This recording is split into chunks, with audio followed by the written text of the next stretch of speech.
जी बिल्कुल, असीं मौजूद आहियूं हिन वक़्तु हिकु पब्लिक ट्रांसपोर्ट अॾे ते, जिते असां मुसाफ़िरनि सां ॻाल्हि ॿोल कंदासीं त सिंध जे सूबाई वज़ीर शर्जील इनाम मेमन साहब जेको ऐलान कयो आहे त ट्रांसपोर्टरनि खे फ़ी बस जे हिसाब सां सब्सिडी ॾींदा त जीअं भाड़नि में वाधारो न अचे। उनजे बाबति असां मालूम कंदासीं मुसाफ़िरनि खां त भाड़नि छा उन ऐलान खां पोइ बस मालिकान जेके भाड़ा आहिनि उहे पुराणा वरिता वञनि था या वधाया विया आहिनि। भाई पहले सतपुरा से आते थे हम 60 रुपए में, अभी 80 रुपए लेते हैं ये लोग।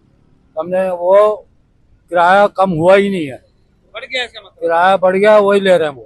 और आगे वो टीवी पे बोल जाते हैं मगर कुछ होता नहीं है, उस पर अमल कुछ भी नहीं है। क्या मुतालिबा करेंगे हुकूमत से? हुकूमत जो है हमारे साथ तो बिल्कुल कोई किस्म की जो है नजरसानी नहीं कर रहा है।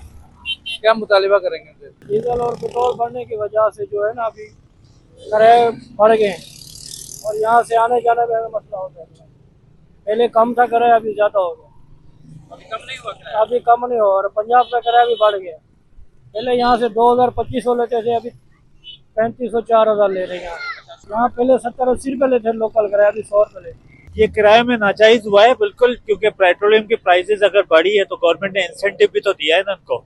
गवर्नमेंट की तरफ से, वफाक की तरफ से इनको इंसेंटिव दिया गया है, लेकिन इसके बावजूद हर बस वाला अपनी मर्जी से किराया ले रहा है, अपनी मनमानी कर रहा है। महंगाई बहुत बढ़ गई है, सैलरी बढ़ते भी नहीं, 25,000 600-700 रुपये दिहाड़ी है, किराया 3,000 किराया गाड़ियों को है, 100-200 रुपये किराया भी बढ़ता है।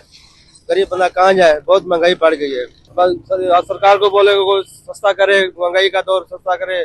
जी बिल्कुल, हिते मौजूद आहियां मुसाफ़िरनि जूं ॻाल्हियूं ॿुधियूं त उन्हनि जो चवणु आहे त हुकूमत जे इन ऐलान खां पोइ बि बसनि जेके मालिकान उन्हनि भाड़नि में का कमी न आंदी आहे। जीअं पेट्रोल जूं क़ीमतूं वधियूं हुयूं त जेको भाड़ो वधियो हुयो उहो साॻियो ई वधियल भाड़ो वरितो वञे थो, जंहिंजे करे मुसाफ़िरनि खे जेको अच वञण में रोज़मर्रा जी ड्यूटी वारा या मज़दूर तबिको आहे जेको उन्हनि खे सफ़र करण में तकलीफ़ पैदा थी रही आहे। जी।